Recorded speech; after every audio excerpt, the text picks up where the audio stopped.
Good morning, Drakars. Are you ready to slay some demons? Then climb aboard the Dragonship. Let's do this!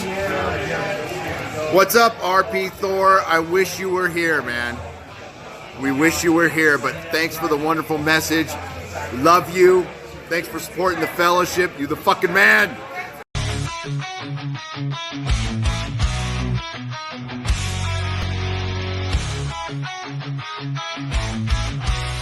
Through the white thunderstorms, we ride on the back of our truckers in a fearless ride. Sons of gold, hearts made of fire, conquering lands, fueling our desires. Roaring engines and lightning in our eyes. United we stand, our strength won't compromise. From the east to the west, we scale every road. We're the Bauer warriors, never feel alone. Let's get the freedom beneath open skies, the promised land where our spirits arise. We battle the storms and tides of the sea. Now we've arrived in the land we're meant to be.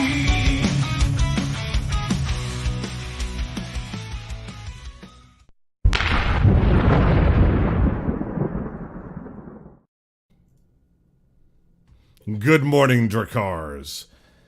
Today is a fantastic day, this Memorial Day, where we remember in the United States the fallen, those who gave their lives for our freedoms. We thank you. But there's a different battle going on. Sometimes it's a battle in our hearts and in our minds. And sometimes that battle involves demons. Now, these demons, they're not necessarily literal, but they can be. A literal demon is a malicious entity or force that seeks to destroy your mind and crush your heart and soul and mar your body for its own perverse delight. But then there's metaphorical demons, negative mindsets or thoughts created by yourself or others that intentionally or indirectly destroy your mind to drag you into a psychological hell with a population of one, you. So today, we're going to talk about things like that. We're going to talk about demonic ideas, demonic thoughts, and how we fight them and conquer them so that we can be better men. And so today I have the Dragonship here with me. First, Thor, God amongst men. Good morning, Thor. Good morning, and it's great to be aboard the Dragonship for sure. Look at these men all pulling on the same oars, raising the tide for all of you out there. Thank you. Let's have a great show today. Talk about demons. Holy moly, what would life be like if we weren't swinging our hammer every day at those demons? Good morning, Paul. How are you? Outstanding, man. Outstanding. How are you doing? I'm enjoying my 3-day weekend. Me too. So this morning I had to miss Rule 0 because I had to spray my yard for weeds, and it's going to rain this afternoon. And if I spend all morning streaming like I normally do every Saturday morning, then I can't get any real work done before the rain starts. So I was like, okay, I have to give up one of these shows. So I gave up Rule 0, went and sprayed the yard. After Dragonship, I'm going to go to a rodeo tonight. Nice. So, That's fantastic. Not as exciting as being in Valhalla Studios like last week. Right. Not quite as fun as axe throwing with the God amongst men. But You did good. Thank you, Thor. Your Instagram was pretty good, so. Yeah. You heard it here first, folks. Paul prefers Dragonship to Rule 0. Anyway. AJ. Some days I do. AJ, good morning. Oh, good morning, good afternoon. It's almost 1 o'clock here in DFW.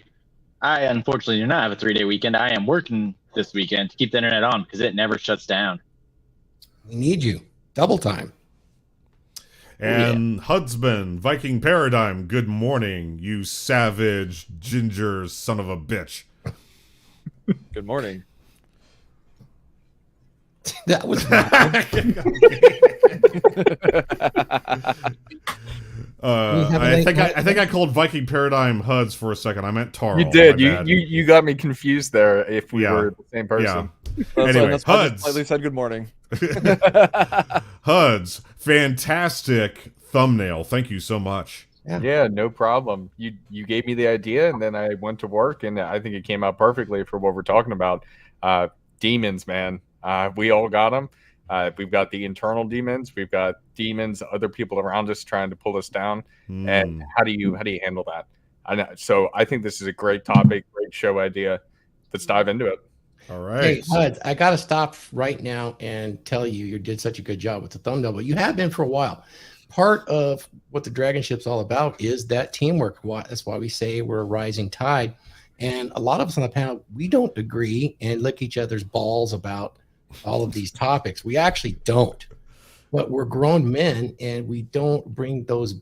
None of them ever turn into beefs. But we still get hit with the beef demon. And we know that's a big one out there right now, is the beef demon. So we do have to deal with it, not only occasionally within our group, but occasionally outside of the group. But I've seen nothing but professionalism with all the guys on this panel. I mean, really refrain from any of that demon, the gossip demon, the beef demon, all that stuff.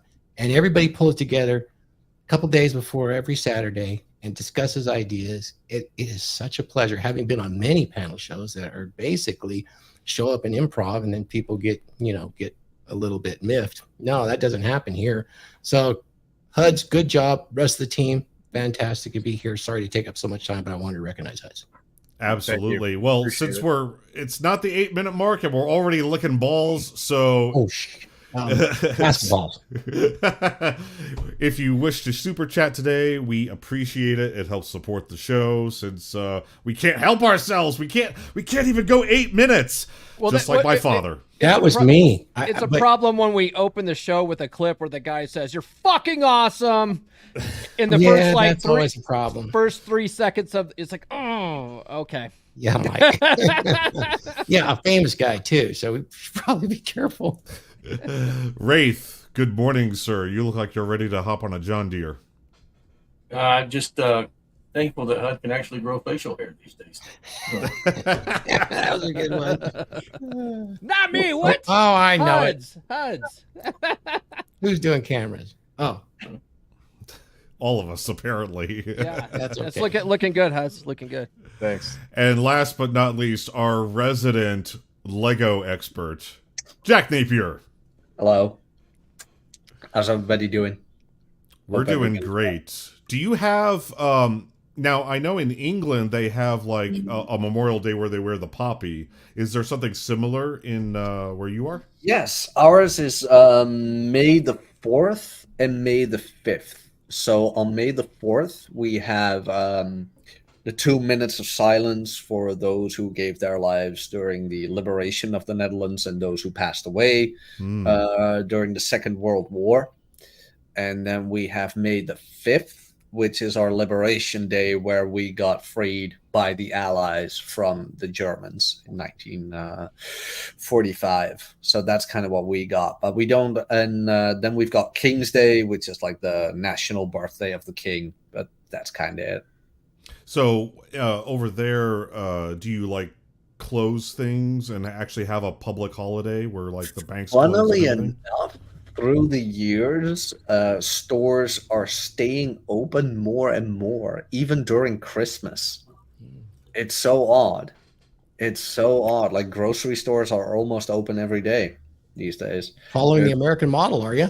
Yeah, there's like no holidays anymore. Hmm. So weird. So The world weird. never sleeps. Oh, but it used to be like Sunday, everything was closed and shit like that, holidays. But these days, it's like, nope. So odd.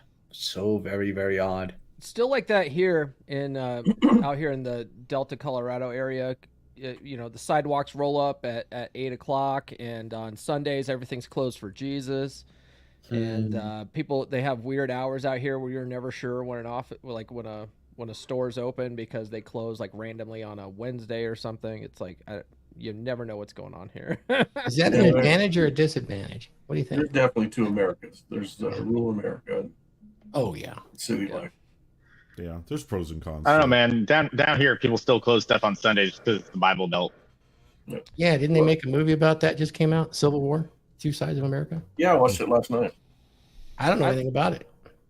I like the convenience of like 24/7 everything, but and that's because I'm also a night owl. So sometimes I'll just get the hankering to go do something at 11 o'clock at night. Yeah, I was beat and I had to go lay down, and you guys went and clubbed.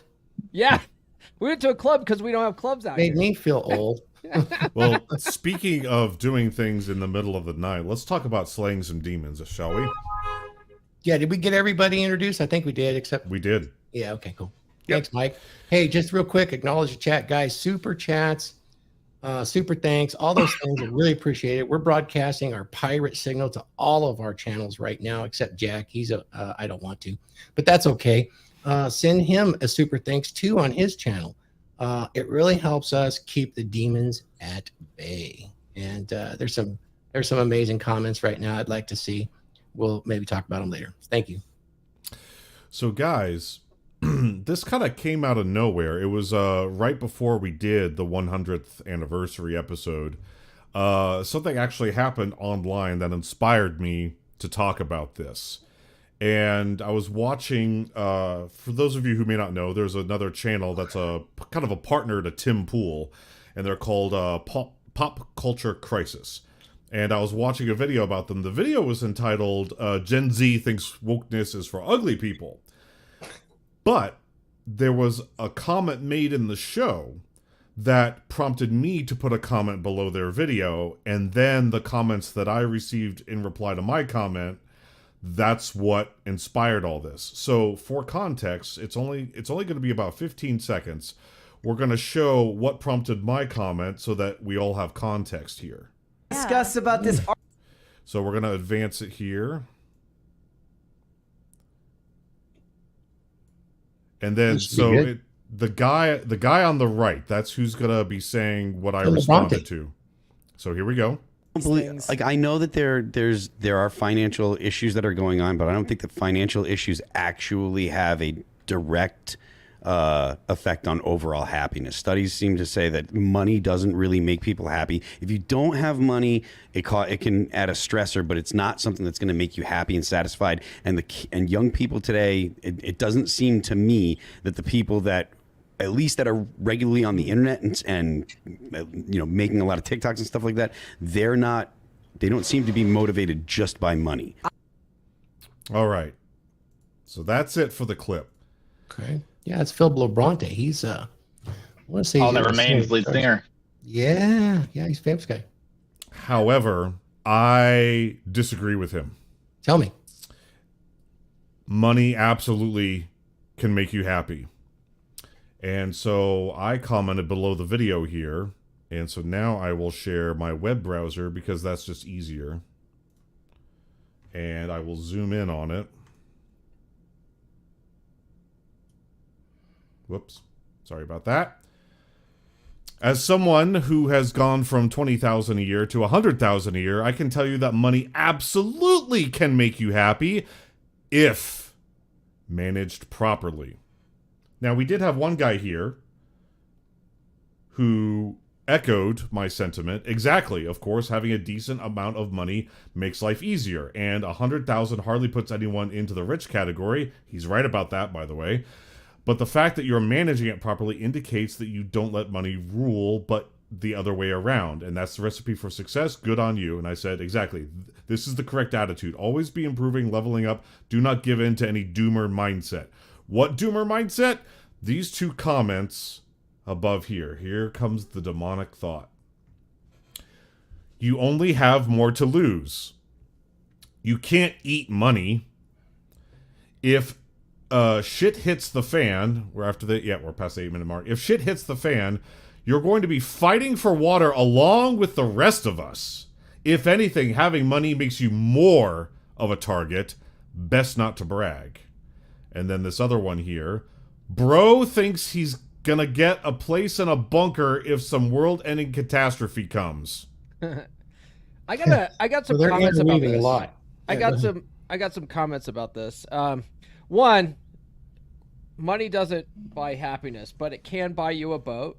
Yep. and it can buy you a truck to pull it. There's a whole song about that. And then two, man, I grew up with my dad feeding me the mindset that we were going to go into Armageddon at any time, right? I spent my entire life preparing for the end of the world. And I am a prepper. I have like all the storable food. I have all the ammo. I've got all that fun stuff just in case. And what I've learned over the years, right, is man, I bet every little thing that happens in the world, all the doomsday preppers are like, this is it. This is the big one that this is finally Civil War time. Like every election cycle, this is it. America's going into Civil War, and it never fucking happens. It never happens. But you know what does happen is stuff like forest fires, right? I lived in California for a long time. The entire time I lived there, we had 2 major forest fires that completely shut down San Diego and like the whole entire city, the surrounding city and stuff like that. We had a major power outage in 2011 that shut down all of Southern California. Like that kind of stuff really does happen. And usually it's, it's only lasts like a couple of days, as like something that's real serious. And so it is kind of good to have storable food on hand. It's good to have, like extra lanterns around in case the power goes out. So you can, have light and stuff like that when the sun goes down. That kind of stuff's good to have, like in general, but you can't spend your whole life worrying about Armageddon. That's probably not going to happen, and just sitting there worrying about what might happen in the future. All it does is creates anxiety in you, and it doesn't help you out. That actually causes tension in your body that causes disease and stuff like that. So you got to let that kind of stuff go, man. You got to let that stuff go. Paul, I knew you were going to have something mindset related to say about this. And before we get to the rest of the panel, I am going to give these two people my 2 cents first. Because it's my show today, damn it. Please do. Take the helm. All right. You only have more to lose. Well, we all have our lives to lose, so, that kind of comment is just kind of meh. You can't eat money. You dumb bitch. Money buys food. Where the hell have you been? Like, more money buys more food, and more money buys higher quality food. I don't want to have a bunch of plastic in my testicles, so I'm going to buy bottled water in glass bottles. You can't eat money. That's some of the dumbest crap I've ever heard in my entire life. You can eat money, though. They're not like you can eat it. You guys ever ate $1? Come on, it's organic. It's called a penny when I was 4. I so it's called gold flakes on my Gordon Ramsay burger. Gold is actually useful if it's micronized. It's actually a mineral you can use for nerve conductivity. It's a fact. There's actual gold flakes in Goldschlager. So the only drink I would ever have at Christmas. But let's continue here. If shit hits the fan, you're going to be fighting for water along with the rest of us. Yeah, but then it's not going to matter for anyone. The poor people are screwed. The rich people are screwed. If it gets really down bad, everyone is screwed if the world ends. So you telling me this, what purpose does that serve? We'll get to that. If anything, money makes you more of a target, so best not to brag. Okay, so firstly, I was not talking about and Paul, I think, is the only one here who knows exactly how much I make. I rounded. But the point is, I was, in my early 20s, making $20,000 a year. Guys, $20,000 a year is not fun.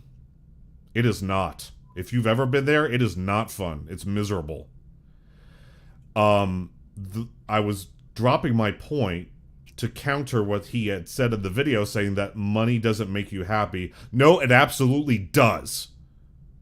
So I disagree with that guy. That's why I said what I said. I'm not bragging. 6 figures isn't shit anymore. 6 figures in 1975, yeah, you were the big baller. You were the king. Not anymore because of inflation, a bunch of other crap.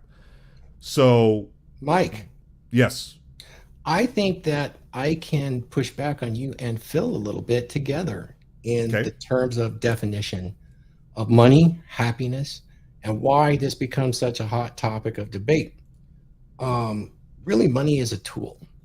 So It it can't is. make you happy and can't make you sad. It can be used as a tool for good and for bad. What I think's happening, even Phil does this primarily, is he confuses happiness because most people don't understand. Happiness is that proximate goal that's very temporary. Guess what? Fulfillment is that long-term goal. Money does not buy you fulfillment. That would be a fair statement. Would you not all agree? But Thor, I am happier now than I was when I was making $20,000 a year. Because the tool is offering you basic needs that you can have met without worry. It's taking your worry away. And are you mistaking agree. that for happiness? Because Stress levels are down. exactly, and so Well, you're that's actually because, living like, a more fulfilled life at this point, and that's fantastic. I think as a tool, you can buy happiness, but here's the risk, and this is where I'm going to tell you and everybody else with happiness and money. Money is basically a tool that buys you external validation. Even if it's just buying you food, it's external validation. Now, I've talked about this before. A lot of people are really hooked on external validation, be it money, be it girls, be it their thought process. They got to get something from the outside in to make them feel happy, even if it's just for a moment. This is how drugs work too. But what they're missing is that self-validation. Instead of that external validation, it's that self-validation. I'll use Cappy as a good example. He lives frugally and he's still very fulfilled with life. Even though he plays an angry boomer online, in real life, it's not quite the same. And he understands how to validate himself, even if he has no money. He can do that. Now, that's not necessarily true. His basic needs are met. So when it comes to money, it's kind of one of those things where once your basic needs are met, you now have a lot of opportunity to bring fulfillment and create some happiness or self-validation in your life. And I won't argue with you that money can actually buy that temporarily. Absolutely. It can buy you the food you need. It can buy you the relief from the stress you felt when you didn't have it. But I'll tell you this, there's a lot of people that don't have a conscience and they don't care about anybody else. It doesn't matter how much money they have. They're never going to achieve what you have, Mike, ever. They can have thousands and thousands of dollars. And what do? They just go from this validation to that validation. I'll buy this, I'll buy that. Look at me online. Look what I have. Look at the lifestyle I'm living. I will fake an entire lifestyle just to get somebody to say, wow, good job, dude. Money can definitely buy you those things. How do they fulfill you? So I come at it from the argument that money is quite useful as a tool and it should be mandatory. That's why we talk about self-improvement. We talk about what? Money, muscles, game, frame. I mean, look where we put it. It's right up there.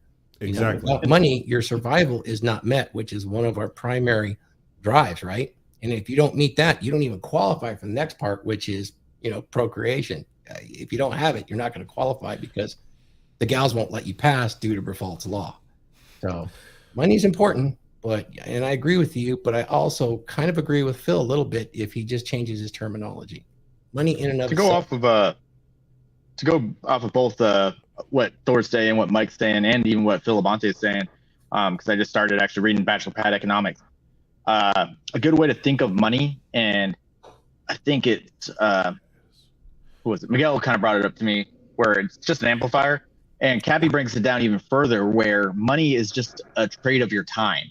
So the more money you make, the less time you spend making that money, I can see it freeing you up and making you a little less stressed and making you a lot happier or a lot more content in the end.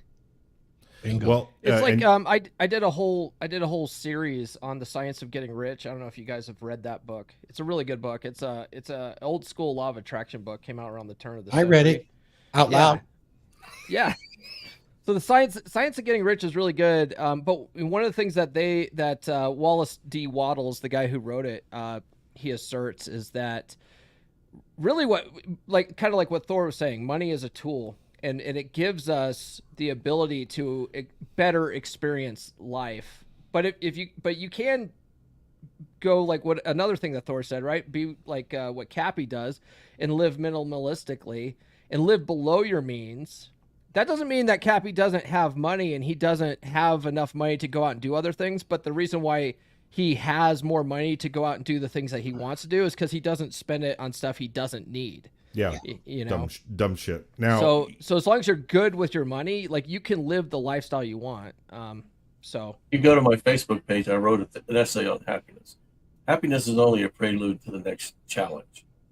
Okay, you can't be in a constant state of happiness because it's giddy, you know. And what your success brings self-satisfaction, and self-satisfaction is what you confuse is with happiness. That self-satisfaction gives you that boost of, you know, chemicals that may say, hey, this is a great day, but it's temporary. You can't maintain it for, you know, long periods of time, because you're going to set up challenges, and life's going to set up challenges for you so that you can go through the process again.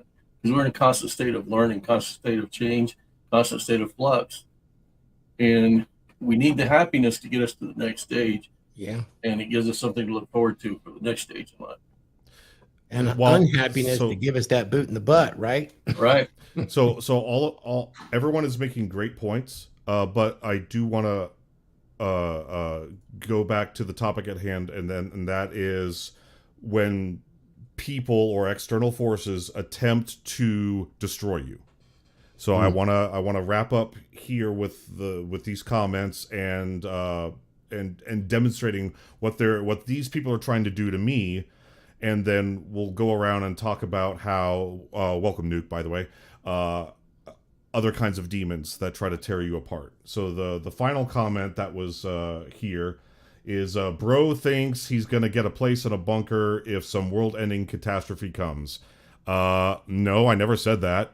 No, I don't even think that, because if a world-ending catastrophe comes, there's only going to be like a couple thousand people in a bunker, you know, Klaus Schwab, Bill Gates, and all those losers. They're the ones going to be in the bunker. We're all screwed. But I don't live my life thinking about that. So the point here is that, so look at these two comments. These are demonic thoughts. These are demonic mindsets. These people. Yeah. Now, I don't mean a literal demon. I don't mean a literal demon sitting at a keyboard talking to me through YouTube.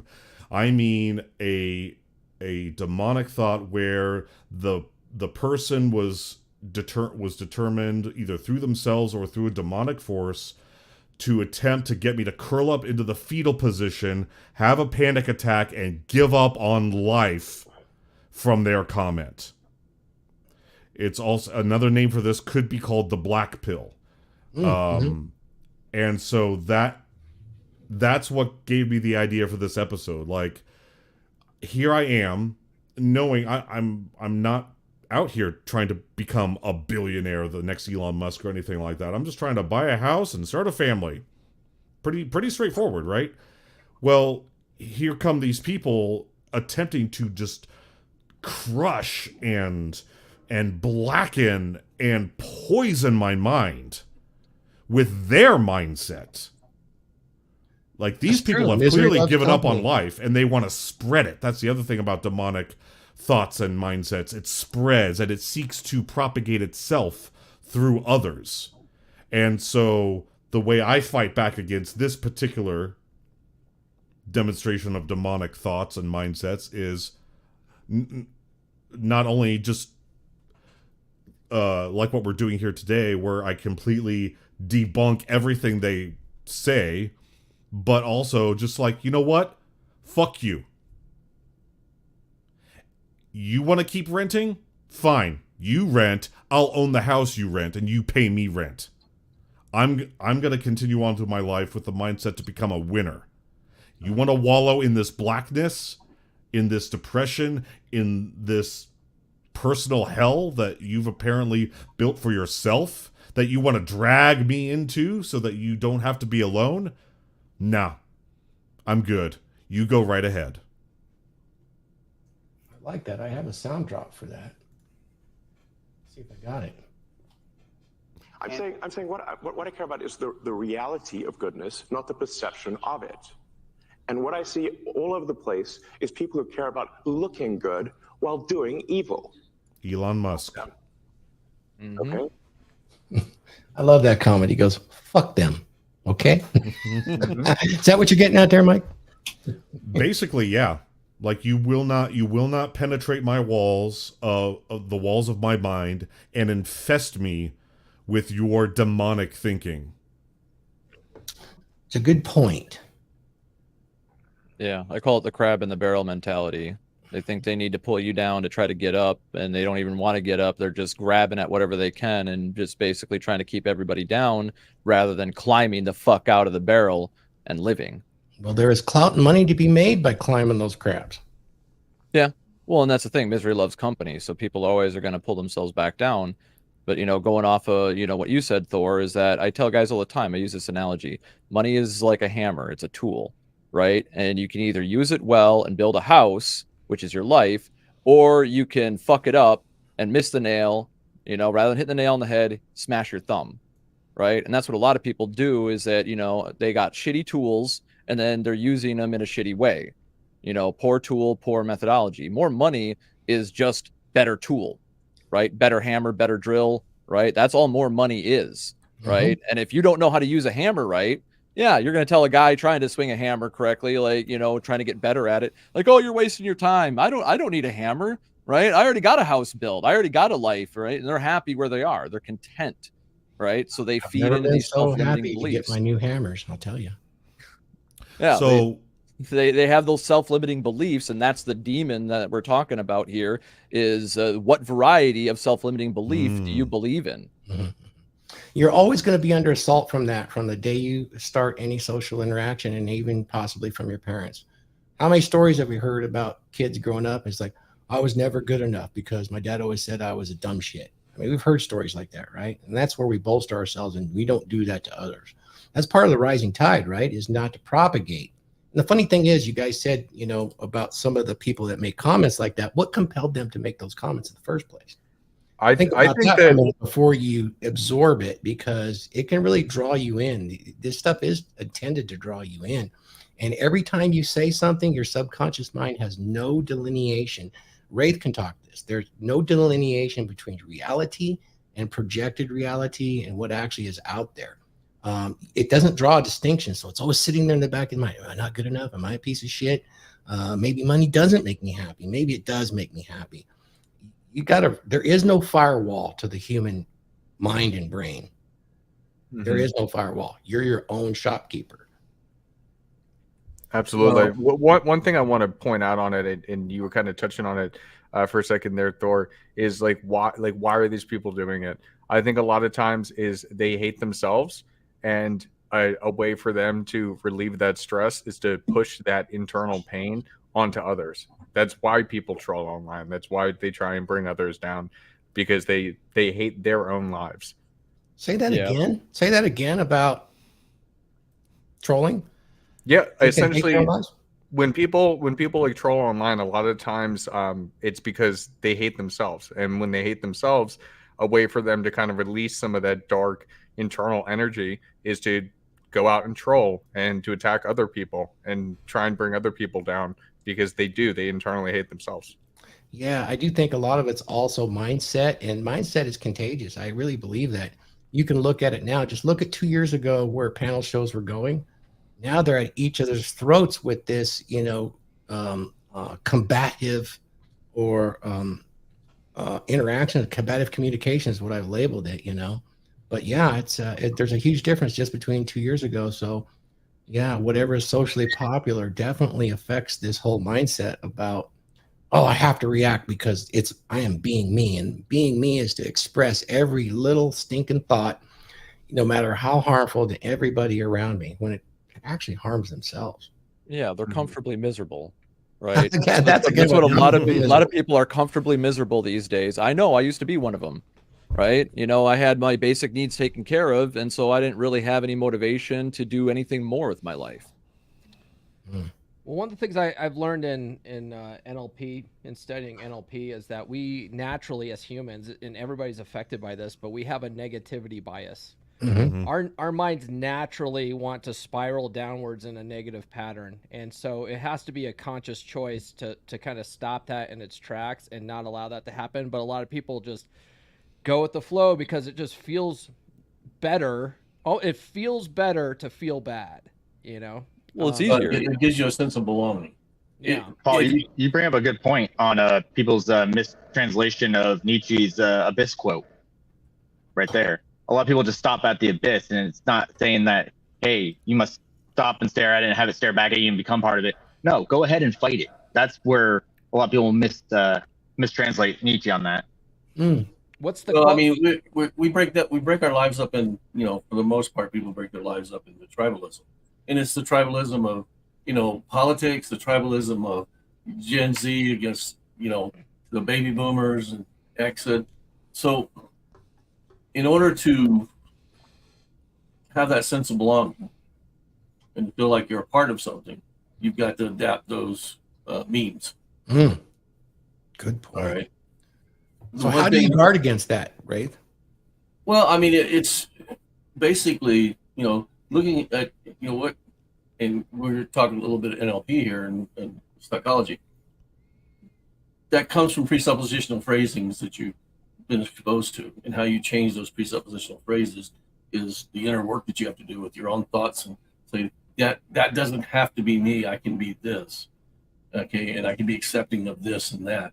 But we're conditioned every day. If you watch the TV, we're conditioned every day to accept things and believe things, and it's like mind control or brainwashing.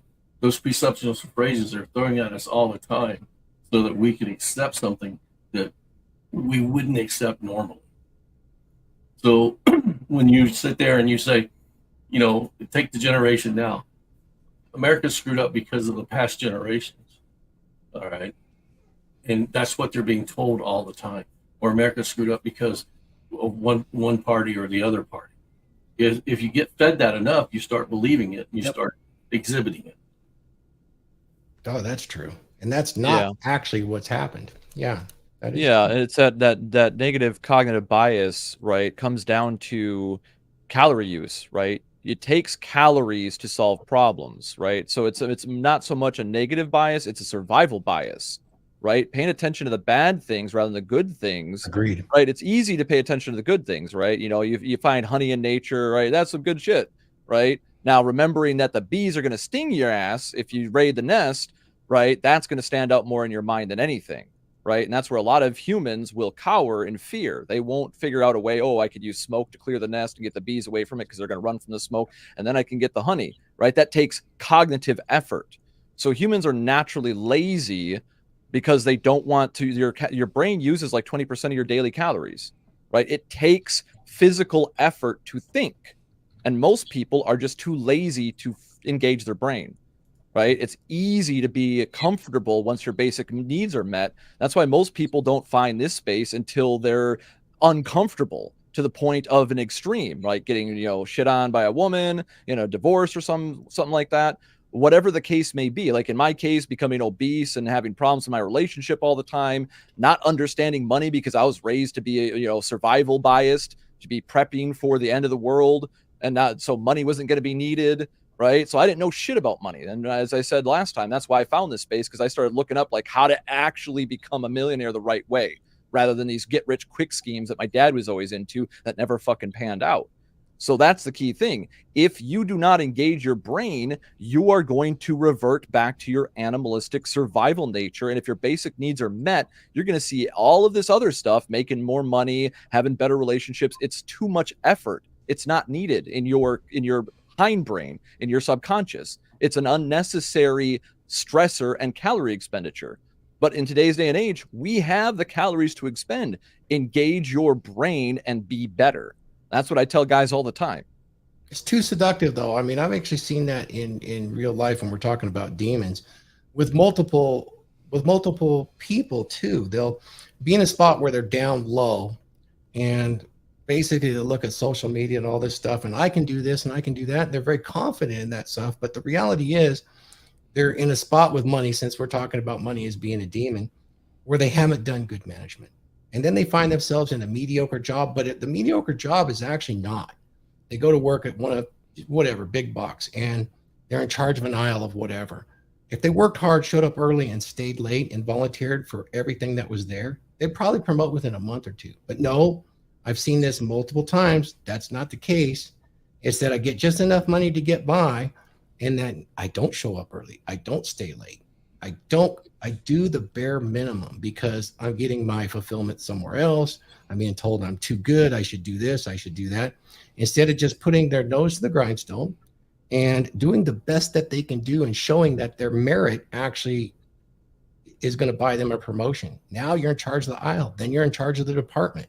This can happen very quickly. And I watch it happen very quickly with a few clients that just put everything into building their money back up. And one of the ways to do it is hard. It's not easy. And that's to set some of your ego aside and sweep the floor that nobody else has swept. That's Even literally if what's you happening don't to get me any right now, Thor. recognition. Huh? That's literally what's happening with me right now. I have an interview in a couple weeks for a promotion, and I've only been on this job for 14 months. You don't have to be famous to get that. You don't have to be a luxury brand. And I feel a lot of guys that I've counseled lately are like that. And your money's still not right. You got to secure that. Then you have the option. I bet you a lot of influencers that are dependent on this YouTube money fall into that category because they get money for doing what? Talking on YouTube. And as soon as anything changes from that, I've seen a couple of clips where they really freak out. That has become their job, and they really elevated that. And so in some ways, that seems to be a demon that's out there too, the lure of being a famous influencer. Yeah, but too many people don't understand that, the amount of input controls the amount of output. Yeah. I do coaching for career change too. And that's one of the first things I ask people, what's wrong with your job now? Okay. Mhm. And it's always, my employer isn't doing this for me. Okay. I said, well, why don't you evaluate, go into work on Monday and evaluate what you do for your employer. Yep. And if they come back and they say, I'm overvalued, and I've yet to have one of them come in and say, hey, I'm overvalued. Well, they can't do that. Yeah. And I think that happens in this space too, for sure. Yeah, absolutely. That is a demon that if you can fight that off and you can swallow your pride long enough to really do that for a few months, you would see your finances, your money become that tool that we all talk about.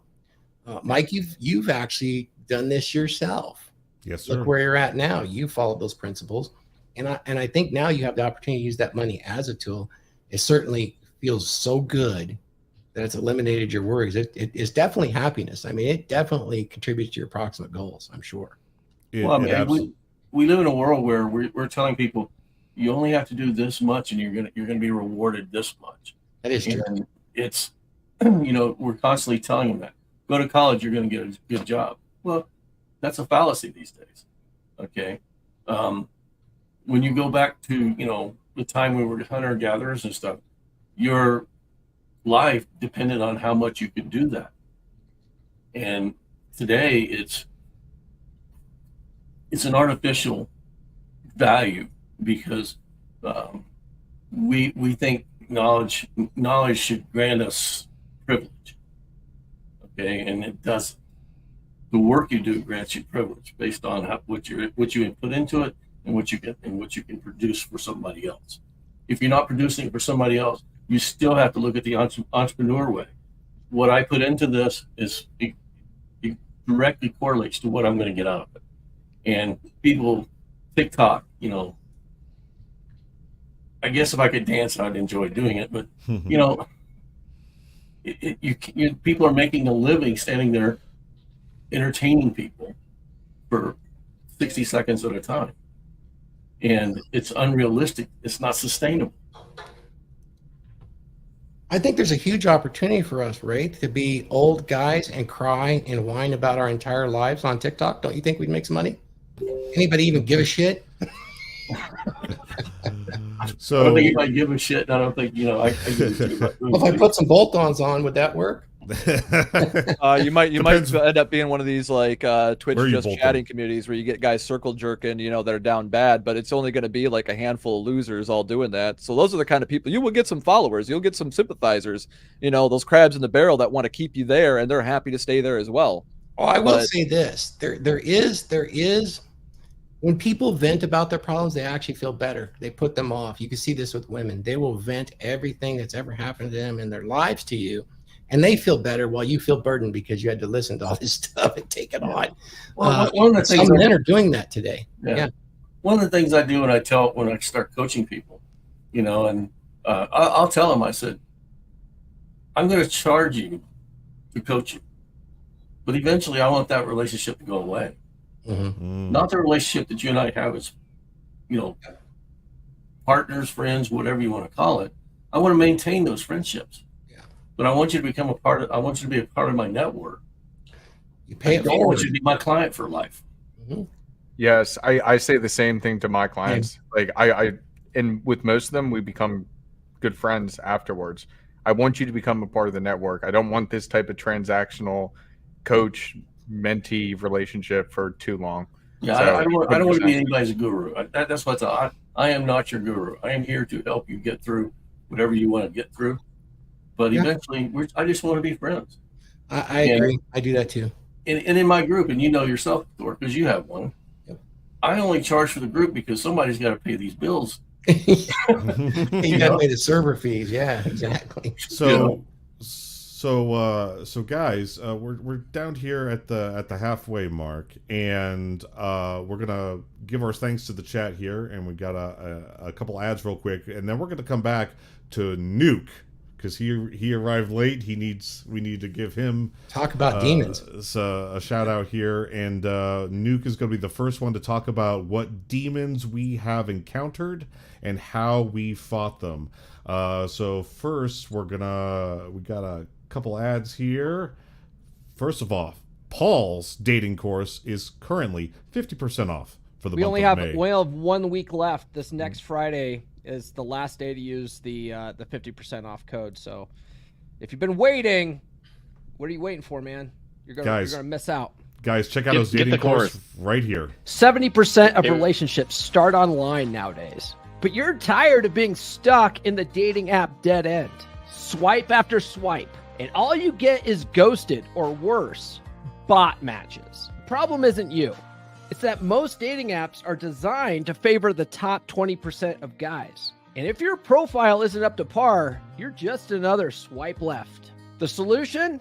No cold approach in the cow pasture. While the course may have a funny name, it will show you how to optimize your dating profile. It will show you how to take perfect photos and write bios that get you noticed. You'll also learn how to spot and avoid bots, catfish, and time wasters.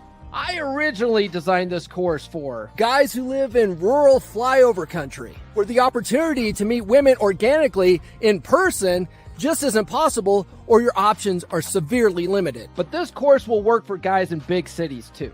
In fact, it'll work better for guys that live in big cities because you have way more options than guys that live out in rural areas. Wherever you are, No Cold Approach in the Cow Pasture will help you meet high-quality women in your area. It will help you to close for more dates than you ever thought possible. Because not only do I teach you how to optimize your online dating profile on dating apps, the real secret sauce is I show you how to meet women on Facebook and Instagram, and how to slide into their DMs using a virtual cold approach method using video messages. Ready to be a part of the top 20%? Don't miss your chance. Visit dates.comeonmanpod.com. That's dates.comeonmanpod.com to sign up now. And for the entire month of May, take 50% off with code MAY50 at checkout. Masculinity is in crisis. What are we to do? We need to acquire a dominant masculine presence. Now available on Amazon. Masculinity is in crisis. Men's masculine behaviors and traits have been suppressed by popular culture. Why has it become so popular to shame, guilt, insult, masculinity, and masculine behaviors? After 50 to 70 years of this has resulted in a very large subset of men who have become weak, useless, and crisis. Pathetic state for boys and men that leads to depression and violent despair. A dominant masculine presence addresses this very dilemma for the individual man, and it firmly establishes why this is what is desperately needed by the individual man today. In this book, clearly defined masculine traits and behaviors and the emotional durability provided by traditional masculinity are presented as a guide to what every man should embed into his identity. Putting these principles and behaviors into practice will motivate and direct your path step to step to create for yourself an authentic, dominant masculine presence. So, guys, get Thor's book, Dominant Masculine Presence, available on Amazon and Audible. Of course, the Audible version is narrated by the Rising Tide himself, Thor. And get Paul's dating course, 50% off for the entire rest of the month of May. Don't have much time. You want to get ready for hot dude summer, especially if you're coming out here to Vegas, because you got to compete with me. But anyway, we have a latecomer who is often has quite a bit of wisdom around these kinds of things. And so I want to start. We're going to go around the horn here. And we're going to ask all the guys. But we're going to start with Nuke. Guys, what is an example of a demon? And in case you missed it, Nuke, basically I was having an online discussion where I talked about how increasing my income through my career made me a happier person because it lowered my stress levels because I could, manage my life more effectively. And basically 2 people came in and said, well, when the world ends, it's not going to matter because everything's going to burn down and you're going to die in a bunker and you're going to die of starvation just like the rest of us. So who cares? That's basically what they said, TLDR. So I perceived that as a demonic thought or a demonic mindset coming from another person in an attempt to corrupt me and to drag me into hell psychologically. So, Nuke, what's an example of a demon that you have encountered and dealt with, and what did you do to defeat it? There's 2 that these affect all men though, but this is how I overcame it. There's 2. There is your ego. That is the number 1 demon that will ruin your life. Your ego is going to cause so much damage in your life with every aspect of your life. And number 2, the need for control, which is probably part of your ego too, right? One of the things that they tell millennials when we were growing up is that we were going to change the world, right? Like we had the answers, we were the solve to all the Earth's problems, right? But then we grew up and then we started. We had to work for this already well-oiled machine that was society, and we were, we thought that we were going to be the leaders of society. In reality, we're just, we needed to work and be valuable and get experience, right? And that's why a lot of millennials are so bitter, because they thought that, hey, my way of thinking is the best way. But we see that that's not the case. Is that it's causing a lot of churn in society right now. So one of the things you have to battle as you're going through life is that, hey, you're not that important, but that's okay. You ain't shit, and that's okay. And a lot of people are be like, that's counterintuitive. You got to be confident, and you got to but realize that you thinking that you are more important than you are to people you don't know, or to conventions, or to society, or to corporations, or whatever, is going to cause you lots of pain. It's going to slow you down more than anything in life, right? You need to realize that you're not that important. It's okay for your opinion not to matter to people, because eventually you only should be important to the people you love in your life and personally. But everyone else beyond that, who cares? That's going to free you. That's going to free you, because now you get to answer the most important question of all: what do you want? Right? Your ego and your needs for control is going to stop that in its tracks. It's the most important question every man has to ask himself is, what do you want? Right? But if you're too busy worried about climate change, you're not going to find out what you want. If you're too busy about making mommy feminism mad, or trying to live up to trad girl 69472 standards, you're never going to find out what you want, right? You may just want to go live to Latin America and fish all day, and that makes you happy, right? But you'll never find that out if you're constantly ego invested in things like society's problems and things like that. So the most important demon you must fight, if you have it, is your ego. Your ego will stop you from approaching women. Your ego will stop you from working harder. Your ego will stop you from making friends because you think you're either too good for those things, or we humans do this thing where we convince ourselves things we're not good at are not that important anyway, right? So if you're not good at a certain skill, or Math. yeah, or anything, you're like, I don't need math, right? And you may not need math, right? But what if you just didn't have the effort, or you didn't put in the effort? Your mic cut out. You got muted. Your mic cut I out. don't know how. It finally He happened. was on a roll, man. Oh. The Matrix got him. God bless. That was a really good point that Nuke made, though. I mean, really, your ego and where he was going with that's super important on how you perceive yourself and you move forward. A lot has to do with identity, and if you have let your identity slip and you're not constantly reinforcing and reinventing it, you can slip into sedation, and it can be anything like I am owed the world, or I'm so suppressed. A lot of people take up that victim mentality, and that's really hard too. I kind of lost my train of thought, but I had met a couple last summer that I learned a huge lesson as far as happiness and demons and things like that, fighting demons. I think that ego is a huge demon, but there's a subtle demon out there. When people age, they think, oh, I'm going to reach the finish line. I'm going to retire. I'm going to do this. I'm going to do that. That's a demon, because most people that do that, they don't. It's not a destination. And a lot of folks end up getting to that time, and their own mentality sets them up for failure and unhappiness. The example that came to mind is I went to this resort to re-socialize Missy, and we met a couple that was just slightly older than us that had retired, and they were high-powered attorneys. And they had been chasing the dream that a lot of folks did here in California. Man, I've made all this money. I've sacrificed my life. I'm going to buy a yacht, and I'm going to sail around the world.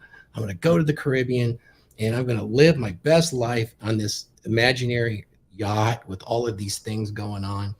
And they had done that. And we were approaching the 2-year mark, and they had come to this resort to get away from the yacht that they had parked in the Cayman Islands. They had money. They had all the happiness that money can buy. What did they do? They escaped it to go to a lower end resort and meet people like me and Missy, just so they had some enjoyment in life. And they were considering selling their yacht at a loss. And we're talking multi-millions of dollars yacht, and sailing it around the world for 2 years after retirement. And I can remember the guy, he was telling me, a really cool dude. He's like, man, sometimes I just want to go back to work, even if it's just a few days. And yeah, I'm on this yacht, but I get up and then it's just an expanse of ocean. I could take the dinghy into town and walk around. I could do that anywhere, but I can't get much satisfaction. I used to really get some satisfaction about mentoring the young folks coming into the industry and things like that. And he felt a tremendous loss. To me, that's a huge demon that people aren't aware of. You hear that a lot. That's why suicide of retirees is so high. They're so fucking bored. Sorry. They're so terribly bored. They don't know what to do anymore, and they just off themselves. And that's kind of what they mean with money can't buy happiness, because the happiness stems from productivity. That's what that quote comes from. Yeah. Like, you can have all the money in the world, but what are you going to do then? Like, you need to stay productive. And yeah, of course, like, money buys, how do you phrase that? It buys a boat.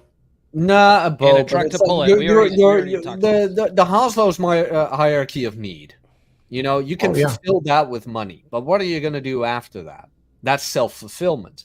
That's where a lot of people miss the mark. Yeah, it's one of those sneaky demons that sneaks up on you, you know, just like sedation, right? Man, I only need this glass of wine and Xanax for one night. I've had a hard day. I've earned it. Think about those terms. And I've heard gals say that before, and I know guys do too. I've earned it. I worked and I earned this drug. I've earned this chocolate these drugs cake to sit down and think about nothing. Those Those are some of the sneakiest demons, because they become a thing. Whereas every time I make an accomplishment, I've made it a reward. I get 1 pint of Ben and Jerry's a week. God damn it. Could be that too, but you're pretty lean. It's okay. Yeah, I mean, for me, it would be a benefit instead of a detriment. Well, if you do it after a workout, you can really, you know, get those the glycogen back in your muscles. Oh yeah. It's always after the workout. Workout always comes first. That's kind of how I planned my day where it's like, okay, all the serious stuff happens in the morning first, and after that, when everything is said and done, then we can relax. Otherwise, no, shit needs to happen. Yeah, the sneaky demons are the ones that take you by surprise, right? So, Viking Paradigm, you've got a lot of good stories about overcoming hardships. What about overcoming demons? Do you have any examples for us? Well, if I'm up next, I was going to say the two demons that I personally have battled, and I try to point out to other people that everybody's battling, is the scarcity mindset demon and the outcome dependence demon. Ooh. Wow. Because those two demons, they play into how your ego works, right? Like Nuke was saying, your ego is going to invest in an outcome. Like people that are obsessed with the outcomes of whatever topic you pick in the mainstream, right? And they're focused, or they're pointing the fingers going like, look at all this, look at all the crazy shit going on. And here they are not doing anything about it. They're just pointing at they're pointing at the fire, yelling fire, but they're not actually grabbing a hose, not grabbing a bucket, not trying to do anything, not even trying to remove themselves from the burning building. They're just sitting there yelling fire, right? And that's the demon that's going to get you, is because you're going to be consumed by the blaze, right? And that blaze is coming from your own head. You know, if you look at all the problems we have in today, you can frame it around, they either have a scarcity mindset, like, oh, there's not enough money to go around, right? That's why we say the rising tide raises all ship. That's an abundance mindset. That's abundance maxim, right? We're not sitting there trying to backstab each other because we think there isn't enough for everybody. We know if we work hard together, there will be enough for everybody, right? And the same thing with the outcome dependence. Like what is the mainstream like feminist movement, right? They're so focused on an outcome of equality, they've literally advocated for inequality. And now that they've gotten it, they still view that they still need to keep fighting that inequality that's been solved. They no longer have that demon to fight, but they're still fighting. They don't know what they're fighting for anymore. And they just keep fighting and fighting, fighting, and they have no clue that they've lost the plot, right? And that's the two demons that I've overcome personally, and I still struggle with that. I still battle them, right, where I get outcome dependent, right? I even went on a panel last night with Glenn and a guy named Grid One, and I had been saying something in chat. I was multitasking, and they said some stuff that set me off. And then they were reading my messages. They're like, yo, that's not what we're saying. You missed some stuff and whatnot. And then they invited me up. And I'm like, okay, cool. I can come up and articulate myself correctly. And rather than being outcome dependent, I had a chat with him. And now I'm friends with that guy, right? Now we had a good talk. And now I'm invited back as well to chat about stuff. So because I overcame that outcome dependence in that moment and put myself out there, I battled that demon and was willing to be wrong to overcome my own arrogance and my egotistical attitude. I'm a stubborn motherfucker. You can't change my mind just because you said so. You got to prove that shit to me. But I try to make sure that I don't get stuck in where I'm constantly like, well, that's not good enough proof, right? That's where a lot of people get stuck. Oh, my ego's telling me, whispering in my ear, that's not good enough. That's not good enough. You're worth more than that. You're better than that, right? That's that ego tripping you up and that devil in your ear fucking you up.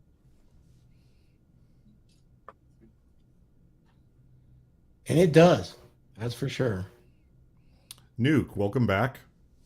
Hi. Did you did you have additional thoughts that before you were cut short? Yeah, and to finish the thought, the need for control. Once you let that go as well, you're going to realize how stressed you were before trying to control the universe, right? You see a lot of guys that learn this red pill stuff, and all of a sudden they feel like they can control the universe. Meaning, I'm red pill now. I mean, bitches will respect me, right? Like, or I'll have a perfect outcome with each woman and all that stuff, or anything, right? And then they become evangelists, right? They want to tell their friends, they want to tell their employers or coworkers, like, look at me, I'm so enlightened because I learned this, right? And the reality is, it was never about controlling anyone but yourself. You know, you are in charge of your own happiness. So you have to go out there and figure out first what you want. And number two, go find out how you can get it. And is it reasonable, right? Because everyone wants millions and millions of dollars, but is it reasonable to desire certain things, right? Luckily, as a guy, where most of us are reasonable and understand and all that.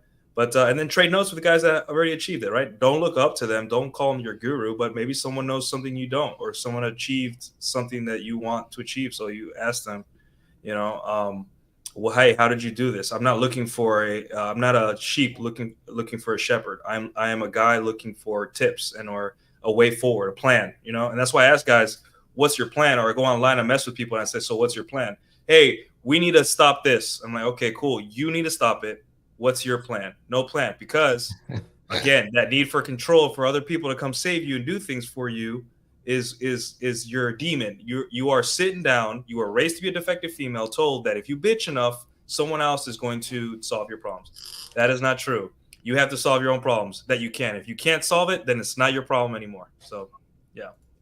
And that's one of the things that, with the comment that I got in the YouTube chat below that video, was, it made me think, like, they wanted to comment, bro thinks he's got a ticket to a bunker, instead of asking, whoa, really? How did you do that? Like, and that's why it comes off as demonic to me, because it's an intentional. It's intentional. Like they want to tear me apart and poison my mind and soul intentionally to take perverse pleasure in watching me. Who gets to decide that, though? Who gets to decide if you get poisoned or not? Me. Yeah, they plant the seeds of doubt. It's up to you whether or not you water and fertilize them. Right. Yeah. And part of what makes content creators good is that they pretend that it bothers them, right? Yeah. You have to sometimes really play the game a little bit, because that's what people are looking for online. The people that aren't here to get better. They're here to feel something. They're bored. You know, life is boring. It gets strapped. Like you wake up, you go to work, you come back, you go to the gym. You do that 20 times in a row.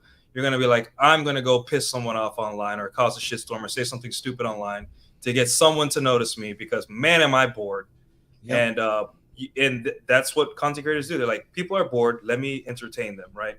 So when doing this online content creator stuff, you have to understand that the 80% are there to fund the top 20%. There's going to be guys that come online, and gals too, just to give you likes, clicks, and views, try to piss you off and say things they don't mean or they don't really understand about your content, because they maybe saw only 10 or 20 seconds of it, or 30 seconds, or 5 minutes of it. And you have to say, thank you. You are funding the guys that are actually going to use this stuff, and be like, hey, I get what you're saying, Mike. How do I go forward? Let me DM you, right? You want those guys there. You want the haters, because they pay you, whether indirectly or directly, so you can buy better mics and buy more time. And you can tell the guys that really need it what it is, right? So this is a good sign. They're not demons. They're angels. They just don't know it, right? So, well, speaking of funding, yeah, we have a super chat here from Mr. Danny Arnold with the $5. Guys, we're doing a super chat here. With the $5 super chat. Here's a sound drop.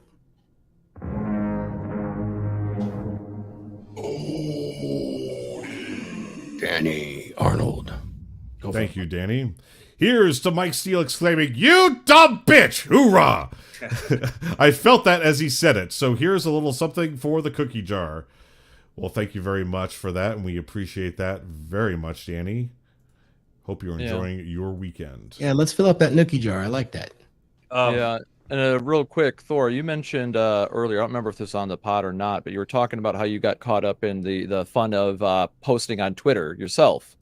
I did. Or X. And I actually, this is one of those demons, getting down to like, what are the solutions to some of these things? If you find yourself engaging in that sort of behavior that Mike is criticizing, or what the whole episode's about, one of the things that I did when I was finding myself engaging in those sort of back and forth online and typing, I made a resolution to myself. I'm still going to type up the entire message that I'm going to send, right? I'm very articulate and well thought out, and I always try to craft a good text message to deliver a succinct point, right? Well, to break myself of getting in the habit of these endless back and forths that never bear any fruit, I started practicing this methodology where I would do the message, and then instead of sending the message, I would just delete it. So that way I really had to feel how useless it actually was. And I found this is very good at training me. Now when I'm scrolling through Twitter, even if I want to click on something, I'll open up the chat and I'll start to type, and then I'll be like, no, it's a waste of time. I'm not helping anybody by doing this. I'm just engaging in the clickbait that they want you, the engagement bait. That's a big thing that you're seeing on Twitter now. There's all these engagement bait tactics that people are using, and it's great for the algorithm, and people get drawn in by it. Yeah, and it works. Don't get it twisted. I'm not saying that it's a bad technique. in mid. But when it comes to overcoming your own ego and actually having a useful tool to overcome that, that's what I did. I would type up the whole message and take the time, and then I would just fucking delete it rather than sending it, so I don't get that dopamine hit of satisfaction of, oh yeah, I told that motherfucker. I gave him some red pill truth, or whatever the variety is of your own ego investment in that outcome. So I would negate my own ego investment and remind myself that it's a waste of time and I'm not helping anybody. And that's why, guys, if you real quick, Paul, if you look back at my comment on that YouTube video, notice I did not reply to the two ladies saying demonic things. I only replied to the guy that gave back positive reply. So I replied to him. I'm like, this guy right here, he gets it. Yep. Let's try this exercise, Mike. Tell them they're right. Tell the guys hating. That's part of the fun I was having. Yeah, absolutely. That's the kind of fun I like to have too. I used to be, and a lot of us have been in this space, right? A lot of people want to debate. They're master debaters, right? Everybody's a master debater online.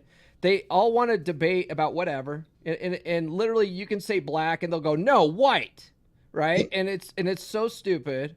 And nobody's changing each other's minds. It's absolutely pointless. Like what Tarl was saying.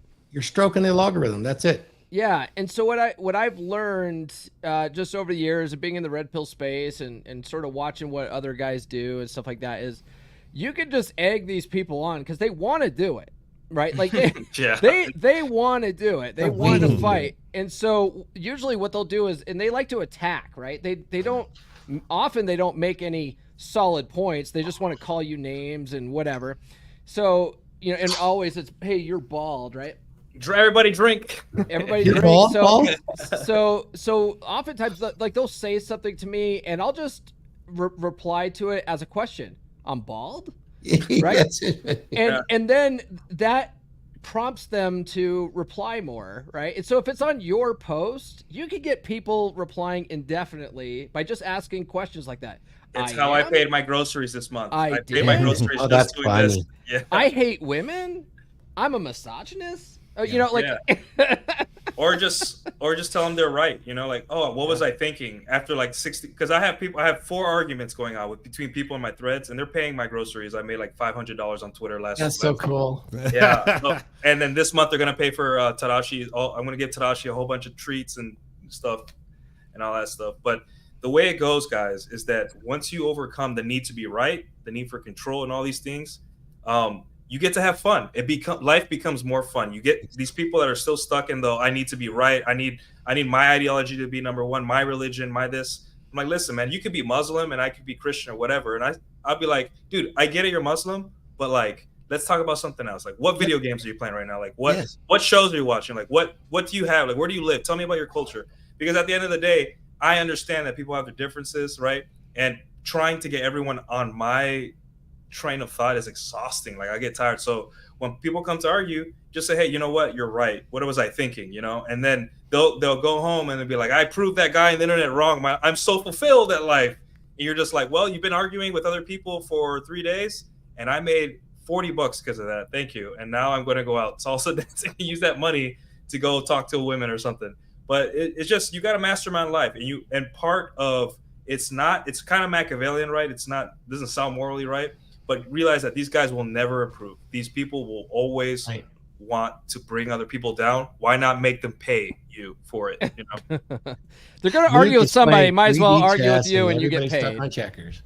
Yeah. Everybody's stuck on checkers and Nuke's playing 3D chess. It's what you got to do. Like I build a following, and now I got a funnel to my YouTube channel, which also pays me. And it's just like, why not use the bottom 80% of people to pay for the top 20 that want to improve their lives or want to trade notes or teach me exactly something? What the Illuminati have been doing for centuries. Yeah, I guess that's what Myron does. He tells the guys all the time, we argue with the girls so you don't have to. I've been in studio plenty of times, and what Thor, you might have seen this yourself, right? Yeah. When one of the girls after the show's over at the after hours wants to argue with him afterwards, what does he do? Show's over, go talk to Mo. Exactly.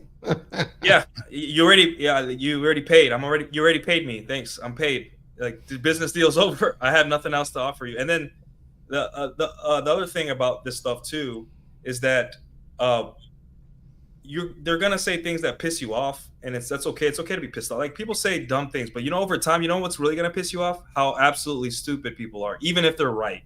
You're gonna have people that agree with you, and you're gonna be like, you said that, but you don't understand it. Like, for example, she's not yours, it's just your turn, right? That phrase that everyone's like, oh, but people say that out of like from an emotional place. Like, women are all going to leave me no matter what I do. And I told them, like, no, I know where that's coming from. That's coming from a place of despair and hopelessness. I say it from a place of reality. Women are not property. They can come and go as they please. We don't control them. There's no consequences if they leave. But since I made peace with that, now I enjoy women more because I know that at any moment they can leave, and they're here because they want to be. So even if people agree with you, be careful, because sometimes it comes from a different place, a hateful hopelessness that you don't want to be a part of either. So, yep, I call those guys the red pill masturbators. Yeah, the black pill. I think Ryan Stone actually breaks down Amuse Mastery very well on how to deal with demons, especially on the social media, with everything that's not under your control. You either find it interesting, amusing, or just rub it off. That's part of the Amuse Mastery thing. So like I've noticed that in my beginning on X, starting to get followers, I started doing what Carl was saying with route the post and then delete it. I feel better, but most of the time I just sit there and like read the little things and just chuckle. It's like, man, that's fucking dumb. Okay, whatever. Yep, Not that's even where I'm respond. at. And just keep scrolling. Sometimes if it's a sick burn, I respect it. I'm like, ooh, that was a good one. Yeah. I haven't heard that one yet. That was a good one. Like, have you ever been with your friends and you're roasting each other, and one of your friends says something really good, and you're just like, damn, dude, that was really good. Like, fuck. You have to give it to them. You're just like, you know what, you win, bro. I got nothing. Same thing with life, and and the thing is with Amuse Mastery, like AJ was saying, for example, look at the rad femmes. They think they hate men, right? They're like, men suck, blah blah blah. They're terrible. They need to be caged and put away in cages, and we have to use them for their labor and all that stuff. But I promise you that those rad femmes, they hold open doors for men. They have manners in public. They tip men that are working like in restaurants and stuff like that. They call their dad. It's just like they're pretending to be something online that they're not, which is a super alpha feminist man hater. But in real life, they have to interface because 50% of the population is men. So at some point in their life, they're going to have to interact with men, ride in an Uber with a man. They're going to have to say yes, sir, to a man of authority. And it's just as long as you have that in your mind, that these people with their huge like online presence, they're secret kings, thinking that when they come online, it's their rules, and they live the world. They see the world through this fake alpha masculinity. Everything is according to me. When in reality, it's like, hey, I have to go to the gym. I can't just charm my way into women's pants only. I have to also improve. Also, there's men that are blue pill that are my boss, and I have to listen to them and say, hey, yes, boss, I'll do this. Like, obviously not like that, but because we live in reality, and part of the reality is you have to acquiesce to the laws of physics. And laws of physics say that because Mike Steele says I did this, doesn't mean that it's the end. It's going to be the end of the world in 5 or 10 years or 1 year, where he's not going to have the opportunity to have a bunker. Like, what does that even mean anyway? So, yeah. Yep, Nuke playing 3D chess again. Hey, I would throw out a demon out there that I bet you most of us might recognize and might not. That's probably one that does far more harm than good. And I bet you Wraith will probably, well, I think he would agree with me, is I came from a time where people had to communicate verbally or in person. There was no text. There was regular snail mail, which forced you to be very, very conservative in how you approached a conversation because it was going to be drug out over time. And when I was growing up, I was taught, to be polite in a conversation, always appreciate what the other person is saying because they're coming from a different viewpoint. All of the emotion and the energy, definitely people have energy. Paul knows a lot about this, and they have a presence about them. That's all deleted when you use text. All of these social media things until recently didn't have the video component, and they just had the text component, 140 characters or whatever. It never conveyed emotion, and it was very dry.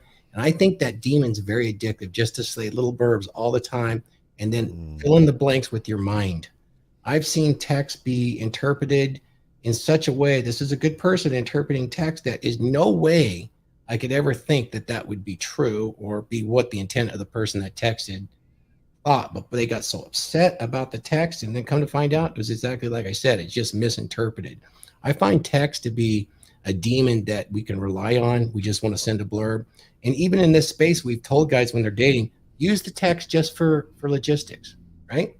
Use it for logistics and or to deliver actionable information like, Nuke, here's a website, man. Go check it out. You might want to do content. That would be it.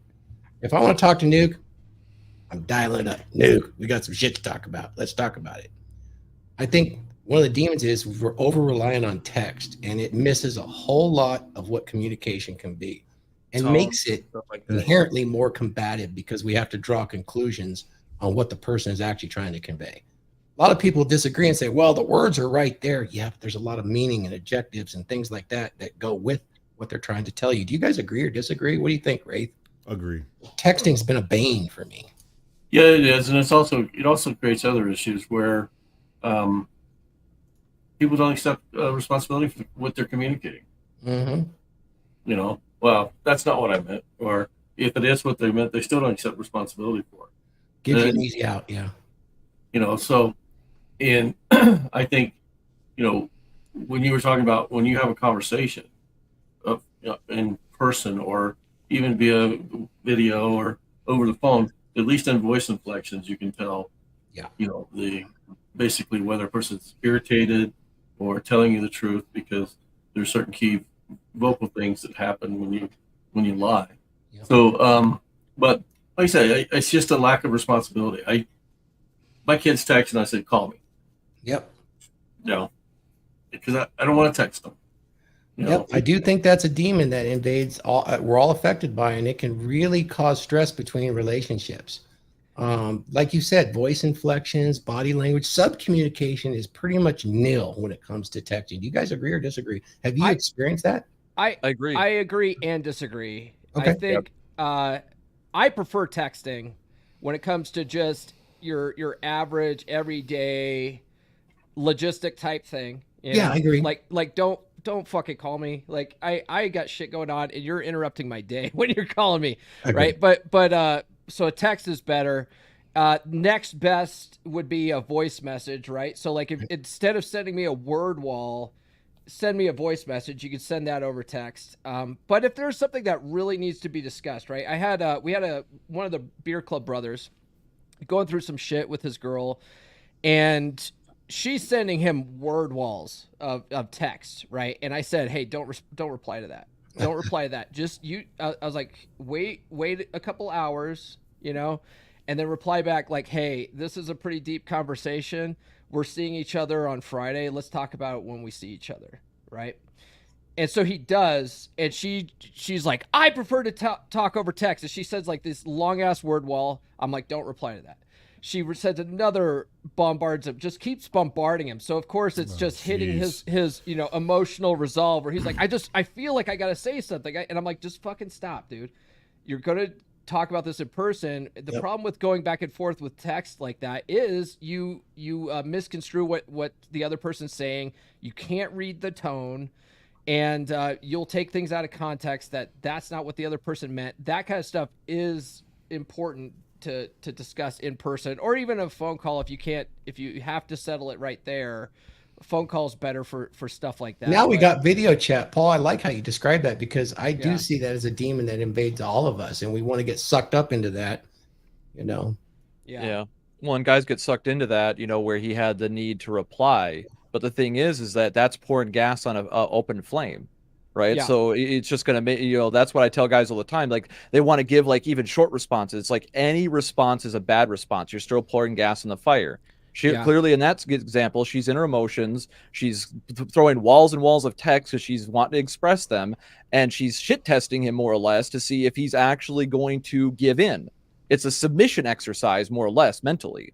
It right? is. And in this sort of situation, it's just like in sales, right? Like the first person to talk loses. So I'm like, look, you put this this thing out there. Now shut the fuck up. Now shut the fuck up. And it's the first person that talks loses. And of course she starts sending word wall text. I'm like, she just talked. She's losing right now. She doesn't even realize it. Just chill. Just take a step back, man. Yep. That doesn't only work for women. That works everywhere. Yep. Yeah. And it works with dealing with guys too. When we get our emotions, and going back to what you said, Thor, that was the example I gave before. I got in my feelings listening to the Glenn being on Grid One's show, and I said some things real quick in text. And I would say that it's the right tool for the right job. Texting is good for simplistic logistical communication. When it comes to trying to convey complex thoughts, unless the other person understands each word implicitly that you're using, then you're going to lose things in translation. People aren't going to understand what you meant, even if you were very precise and concise with what you said. So that's where you want that face-to-face communication, so you can read the subtext, you know. And like I said, or actually like what Thor said, is that, a lot of people won't own that, right? The first thing I did when I got pulled up on the panel is I apologized for going off in text and not being very articulate, and thanked them for the opportunity to be able to speak in voice and be able to be on the show, so we could talk more or less face to face through the internet. And owned my own shortcoming where I got emotionally dependent. Like, hey, I wanted this outcome where them to hear my point, and I was picking apart some of the shit they were saying about the red pill, lumping it in with some blue pill BS, right? That set me off. I get set off by that stuff. I'm very passionate about this because I used to be a victim of that mindset. And we got a history, so we've known each other for years. So I do want to bring up one point though, and CW here exactly. So when I text, that's why I use emojis, to help with the context. Sure. You can use emojis to create the emotion that you want to have the other person feel. So it's a yes and no. Like when Paul said originally, it's a yes and no that it's a demon, bad form of communication, whatever. Yes, you can't necessarily express things the 100% the right way that you could. If you're Can't you guide them though? I mean, Huds, this is your area of expertise. You're excellent at texting, but you don't write word walls.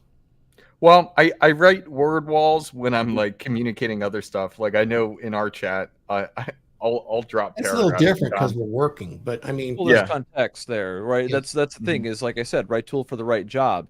So the same thing as understanding the person you're talking to understands the words that you're expressing. Same thing with the emojis. That other person on the other end of the communication needs to be able to understand like the true meaning of that emotion, because that stuff can still get lost in translation, right? Okay, just like so even Tarl, hold on, Tarl. Let me ask you a question. What does the eggplant emoji mean? For most people, it's a penis. Okay, so that's what I'm saying. Like you can use certain emojis knowing that the other person will understand them to elicit an exact. Oh, that's why you said that to me last night. I get it. But see, here's some nuance there, right? If you try to, say give the kidding face, right, where you say some shit seriously, but then give a goofy face, you can do that with emoticons or emojis, right, and do a laughing, crying face or something like that. But sometimes they might just think you're doubling down and twisting the knife, right? So certain times it can be still taken out of context. It also depends on their negative bias, right? Because it could be a double entendre and be taken both ways, and they're going to take it the wrong way. You may not have meant it to be a double entendre. And that's where some people can get caught up in it. And once again, like I said, I'm not saying don't do it. I'm saying be mindful that if you do it, then you could have consequences that you may not have foreseen. Same thing with communication. Hold on, I just thought about this, and I think this is actually a really interesting thought. So texting is like a black and white picture. Texting with emojis is like a colored painting. Doing a video chat or something like that is more like a movie in and of itself. And then the actual like in person, it's like different layers. You're adding more color and flavor to it. You guys want to know what texting is best for? Ready? You guys ready for this? Manufacturing drama. Yes. Yes, That's it is. why Oh my God, I love it. Emojis always work. Because that's why women love it. That's why she's doing it. That paragraph is manufacturing drama, right? Yeah. And if you have some game, you can do this. Like how we're saying it could be taken out of context. It could be women can people in general can misinterpret. Now you can use that in your favor, right? Let's mastermind this. Hey, I haven't been liking your attitude lately. Or, hey, I don't think I really like you that much, or something like that. And she knows that you love her, but you throw a little drama, however you want to do that. Guess what? now that you use the inability for text to convey 100% what you're trying to say, and she's taking that, and it's a little bit of drama that she needs to keep the relationship a little spicy and fun, at least in the beginning, right? Then other things take over. And now you've used a tool. Now it's a problem has become a tool in your toolbox to keep the women you're trying to game or in your life happy. So there's always silver lining to anything. So there's a little tip for you. Now, hey, I think that's a great idea. Just sparked an idea on mine with the audience and you guys too. I want to throw this out there. It's my favorite emojis, and it seems to work really well. But I want to see if we can field test it. So anytime you're talking to a milk girl, bottles. it's the open, sexy mouth followed by milk, taco, donut, smiley face. Always works, guys. Close all your texts when you're texting a woman with milk, taco, donut, smiley face. I only use. And let me know how it works. I only use 3 texts. The thumbs up, the OK symbol, and the middle finger. That's the only 3 I use. The middle finger. Yeah. I thought they were complimenting with "I'm number 1." Doggone it, I misread Oh the yeah, that's what I emoji. thought.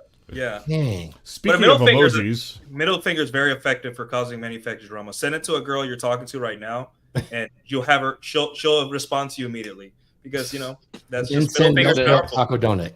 Yeah. milk taco. The 3 dots works very well at the end of a text as well. Oh yeah, it's like you just for manufacturing drama because it puts. Oh it down. yeah. You just say something like what Nuke said with "Hey, I don't like you right now," and then you put 3 dots after it and just leave it there. Or I'm not gonna read all that. ...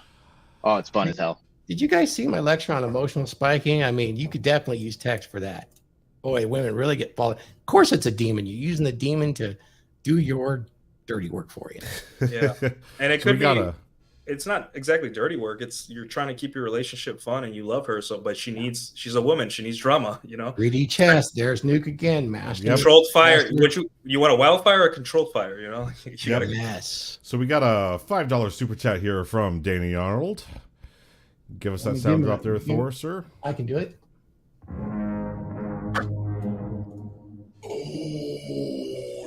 Yeah. Thank you, Danny Arnold. Let them play checkers while you play with double D chests. One of my favorite demons is double D. Yeah. Double demons. And they are too. I'm totally distracted when that happens. And $2 super chat from Rusty Fuel. Walk away from the word wall. It just dump her. Do you mean I'll just dump her or it will dump her?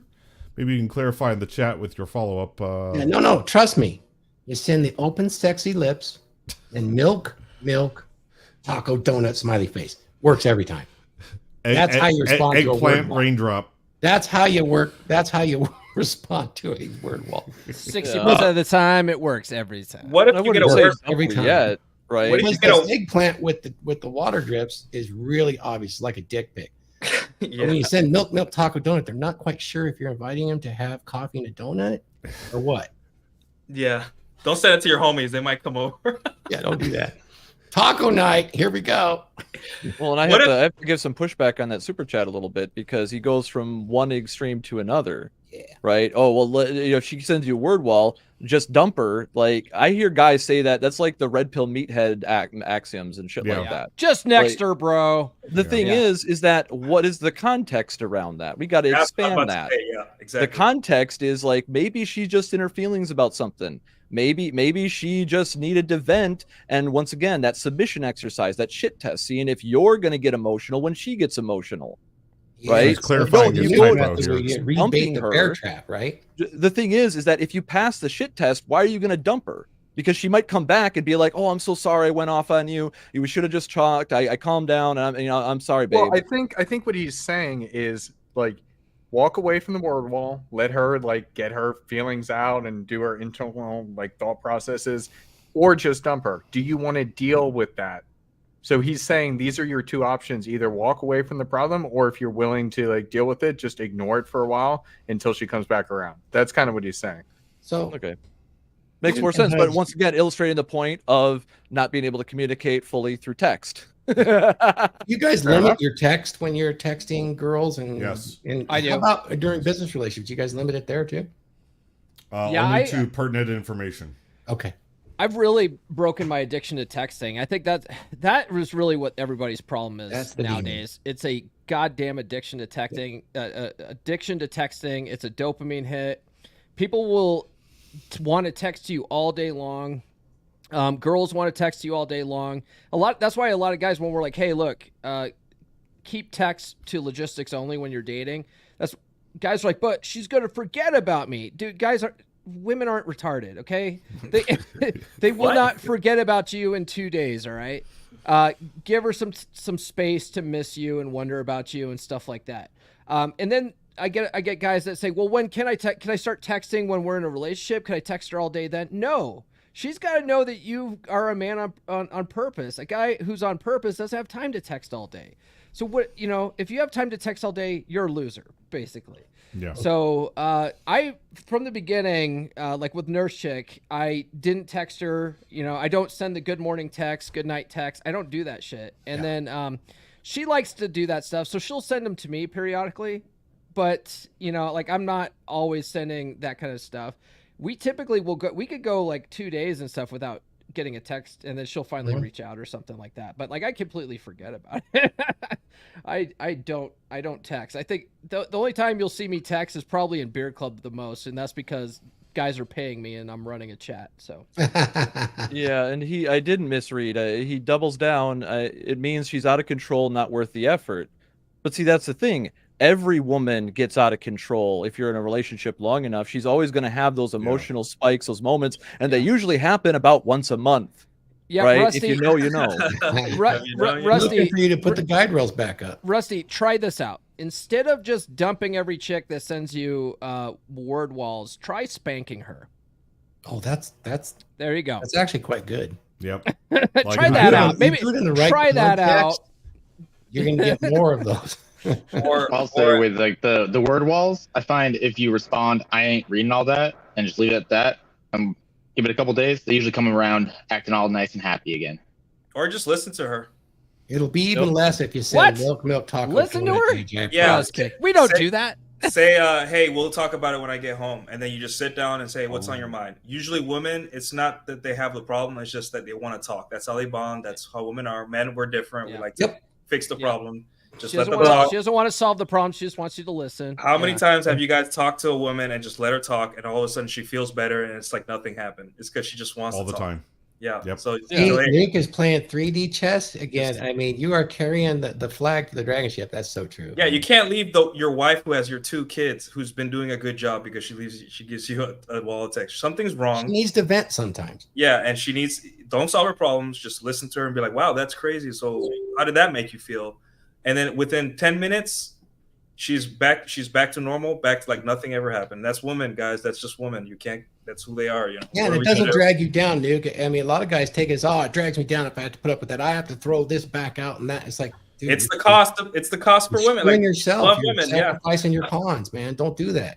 Well, when my girl comes to me when she's emotional like that, I'll just tell her something like, does this need addressing right now? I'm in the middle of something. If it's important, we can talk about it now. If it's something you just want to talk about, we can talk later when I'm done. Yeah, well, I think it goes to the fact that it's what value do you place on what she brings into your life. I mean, if it's a hit and get, yeah. Hit and get, quote. Yeah. The other thing is if this is a woman that you're investing in, and you're investing in her because you think she has some value, then I mean you just don't walk away from everyone that has value to. I mean, it'd be the same thing if it was a male best friend. Oh, you sent me a raw text. Fuck that. I'm not going to deal with that. Yeah. It's a mindset on what you think the value of a woman in your life is. If it's a hit and get, then that's fine. But ultimately, I think everyone wants to be in some kind of relationship, whether it's friends with benefit or something, so that there's something there. But you can't live to be our age, my age, and not be wanting some type of regular companionship. Doesn't necessarily mean you got to be married or anything like that, but you want some kind of regular relationship. Sure, that added value is really important too. I mean, that's one of the ones I stress and really go into detail on my principles of LTR is recognizing value. Everybody has a value. They have human value, but the values that line up with your values and what you actually appreciate. And most people don't even take the time to think about what that is. And when you realize the value that someone brings, boy, it changes everything. And for the better, things become much more effortless when you know the actual values that someone's bringing. And then when they have a blow up, it's a lot easier to deal with. You don't sacrifice everything, throw out the baby with the bathwater. Yeah, it's something interesting too, Thor, about communication, subtext, and how women communicate and how they have to communicate because they have women. Remember when women talk to you like online, they feel like they are a representative of all women. Guys, on the other hand, we're just representing ourselves. Like when women say "I feel," she's trying to say that all the women all the women feel the same way. So respect our opinion, even though that's not true. For example, in terms of like what you bring to the table, like you were talking about, Thor. There's this woman recently that made one of these viral TikToks that said, what do you bring to the table? And then she shows my degrees, my this, like all these things that guys really don't care about. But if you're smart enough as a guy and you look hard enough, you'll see that she is bringing things to the table. She just doesn't know it, and she thinks it's a degree. First thing she brought to the table, she was sexually attractive and thin. Guess what? That's bringing value to the table. That means that you are hot. Meaning that this is going to make the relationship much easier because I'm sexually attracted to you. And also, not only that, you're not dressed like a hoe. You're dressed, like a normal girl, like a t-shirt, jeans, and a TikTok. Meaning that you're not you're showing yourself to the world as not a slut, right? So women will say these things through text of everything they want, but they don't know that they are already doing things. They just don't know it yet. And we have to be a little bit patient with women sometimes because they'll send us that paragraph of text, right? But deep down, she doesn't know why she's doing it. A lot of women do have no idea why they're so emotional. But if you can be that guy that just says, hey, let's talk about when we get home or when I'm not busy, and just listen for 10 minutes, she'll be like, I don't know myself as much as I thought, but he does. And I feel safe with this guy because that's really true. Yeah. That's one of the biggest principles in successful long-term relationships is that right there.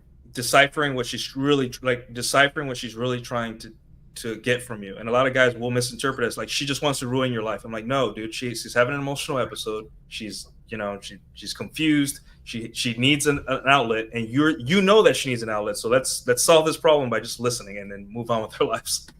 Yeah. And if you don't want to be that outlet, don't be with that girl. Yeah. Yeah, there is a time to do what he said and just walk away, right? If like she's not calming down and she's just like goes back to sending walls and walls of text every time you end up interacting with her, then yeah, that's a girl you definitely want to next, right? You got to have the power to walk away. But once again, don't jump the gun. Just because a woman goes off once on you or does it occasionally, that's normal. Right. The thing about LTR is that the shit tests are going to get more frequent or less frequent depending on how well you're performing as a man. Right. And that includes all areas like how you react to her or whether or not you choose not to react to her. Right. The biggest problem that most guys have is that they react, and not only that, they overreact. And that doesn't work for a long-term relationship. You're going to burn every fucking time if you do that. Yeah, you're gonna rev her up even more, and then oh man. So I just did a stream on this yesterday. Shit tests never stop. They never stop. They just change. Like if you get into a long-term relationship where you're actually living with a woman, the shit tests just are different, right? So like comfort tests. Yep. Right. Your girl might all of a sudden just one day out of the blue go, yeah, I think we should get a loan and change all the cupboards here in the kitchen. I want to remodel the kitchen. And it's a perfectly good fucking kitchen, right? And so you just like that kind of shit test, you're just like, honey, no, we're not going to do that. And she might kick and scream and cry and complain and stuff like that. She doesn't want to win. Like these chicks don't want to win. They just want the drama. And so you just got to go, you know what, honey, I appreciate where you're coming from, but we're not doing that. And slap her on the ass, right? Like, you just gotta, you can't take some of this stuff so seriously. I think, like, Rusty, I thought it was funny, he put in the chat there, he's like, don't marry the word wall. Well, I'm not marrying anybody, so joke's on you, pal. But yeah, I mean, shit tests never stop. They just change, and you just gotta learn how to handle them and handle them right, and sort of look at them like they're funny and welcome them. Because another thing I was talking about on the show is that, you know, women are frame weights, is what I said. Women are frame weights. Nothing tests a man's frame like women and interacting with women. Good one. It's like you go to the gym and you're lifting heavier and heavier weights because you're trying to build more muscle. Well, you'll never build stronger, more solid frame unless you're dealing with women and their bullshit, you know? And so, like, you need to welcome that stuff. Look at it like it's the gym. It's frame weights, you know? Y'all are looking at it all wrong. Well, that's what I was going to say. If this happens a second time, then you've already lost. I like Rusty's comment here with the super chat. It's true. And I had been with somebody for a while when I was more naive and when I was younger, where I allowed these types of things to go on. We were even dating during like the COVID times. So in lockup, I didn't even want to talk to her because she was pissing me off so much. And I would entertain this. I'd get the walls of text and then I would rev it up. And then it was back and forth, and it didn't get anywhere. And it was just constant. So I think that with what Rusty's saying here, if you're with an adult, she should be able to discuss serious issues on the phone or in person, never text. She can bring up that she's feeling a certain way over text, but don't entertain it through text. You need go ahead. Let me give Rusty Fuel a little bit of this for that super chat. Good response. We appreciate everybody. There you go. Huds, you know what the word that's pulling the most weight or is the strongest word that's in that sentence? Serious. So are women's emotions serious to them? Always. All of them. Again, women's emotions are very, very important. We as men don't understand it because we're just like, what needs to get done? What is this problem? For them, the fact that their coworker didn't talk to them today is a high level threat, like a Marvel Avengers level threat for them. Yes. We have to, as men, we understand that, hey, it's not important. In the big scan of in reality, it's not important. The universe doesn't care about this stupid little thing you have with your coworker. But to her, it's extremely important. So serious is different for us and different for them, right? I don't want to call you on the phone and talk about your coworker not talking to you today or something. However, if you need 10 minutes to sit in front of me, get teary and cry, and that's going to make you feel better, and I have the time to spare, then I can do that, right? There is a context, meaning like if it's a day where I'm just like I'm slammed or I'm out of town or I'm doing something important, I can be like, hey, can we wait 2 days, or like, is this that important? But for the most part, serious for women is something different than serious for men, and I think that's that word that we have to really pay attention to. That's a great distinction. Huge. 100%. Yeah, in the moment, their emotions are what matters the most. That's the thing that most guys struggle with, you know. And I've said this all the time when I coach guys is like, you know, like Paul said, right? The shit tests never stop. They just get less frequent and they get switched up, right? And that's the thing, because it's always if you address one, then she's going to shift over to something else when she gets in her feelings about something. That's also why a lot of the red pill advice says that you got to control the fire. Right? You got to be the one to spark those moments of righteous indignation in her where you don't care about the outcome, and then you can just let it go. Right? And that way she won't bring other bullshit to you that you might actually care about and get overly invested in without thinking about it. Right? And that's you having that frame control, lifting the weights mentally and getting better. Right? Because it's not when you give the pushback, you got to remember this maxim from Yuri Bezmenov, the guy that outed the KGB for creating wokeism. Is that the pushback validates the argument. So when you see all these people on the right pushing against the left and they're doing it just by doing the same techniques, they are just two fires fighting fire with fire. They're not fighting fires with fire strategically, like where they do a controlled fire to cut off the fuel source. They're just adding another fire, like, oh, we're going to create our own fire and then we're going to just burn everything as well. And all it ends up at the end of the day is both sides are left decimated in a fire. Right? There's no control. There's no saving anything. And that's where a lot of guys get tripped up, is that they think they have to respond. Right? That's why I tell guys when I'm coaching them, like, shut the fuck up game is really big. Same thing I was talking about not sending those text messages online. Right? When I know it's just going to be an endless waste of time.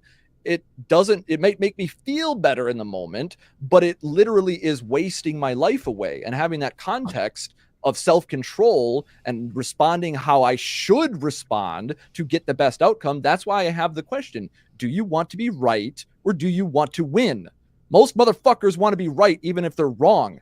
I used to be one of those motherfuckers, and that's why I chose to be wrong, because nobody's perfect and I can't be right all the fucking time. If I think I'm right all the time, if you think you're right all the time, you're wrong somewhere and you don't know where. You got to wonder about that.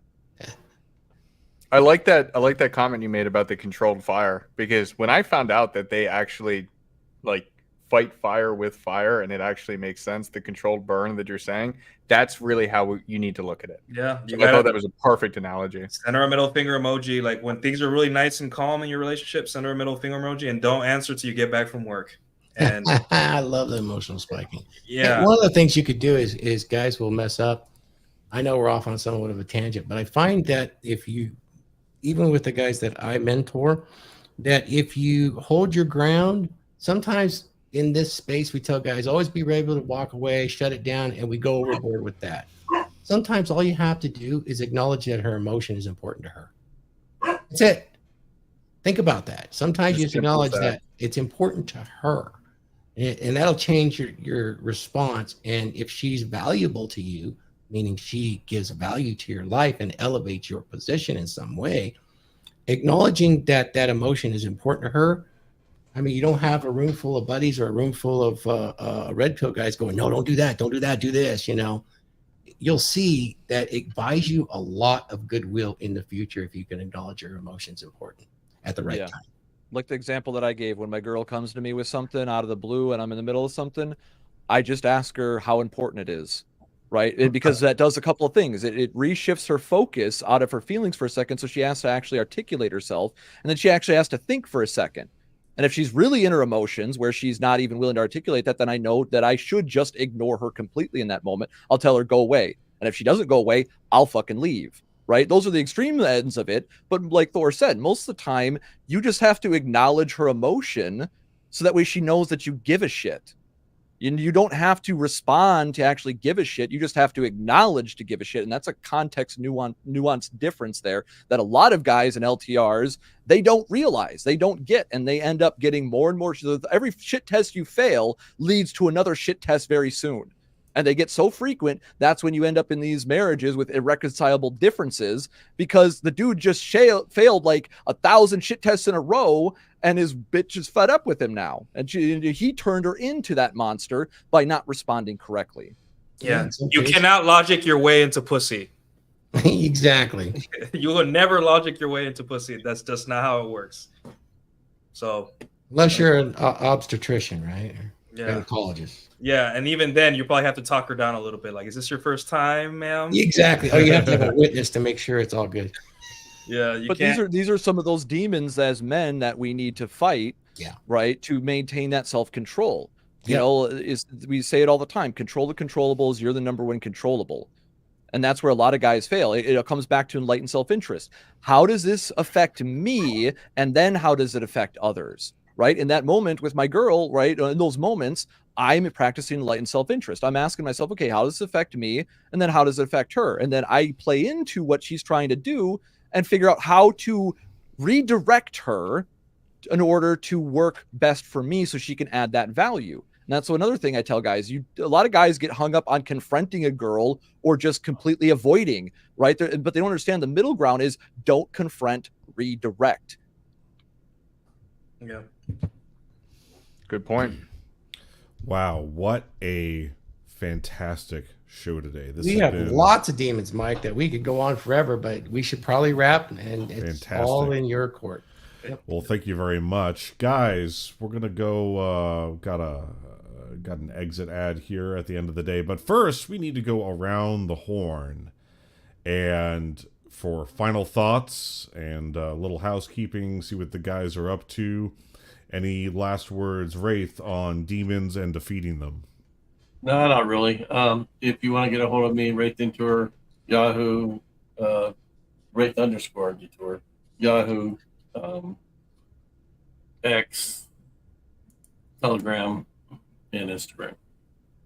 Thank you very much, sir. The wise dwarven pack leader of the dragon ship.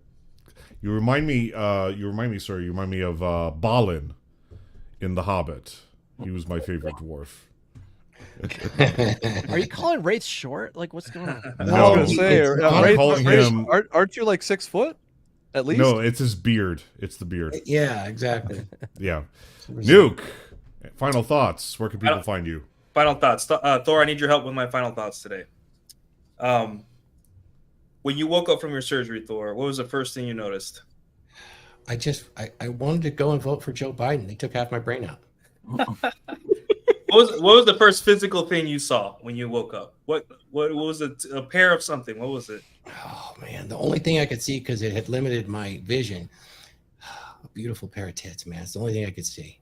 Speaking of demons, guys, you will always be attracted to women. You will always be attracted to, even if you're waking up from surgery, even if you're those are angels. Yeah, and yeah, but your need to talk and to like enjoy women, it's a demon. It's just gonna make you either do stupid things or make you work hard or whatever, right?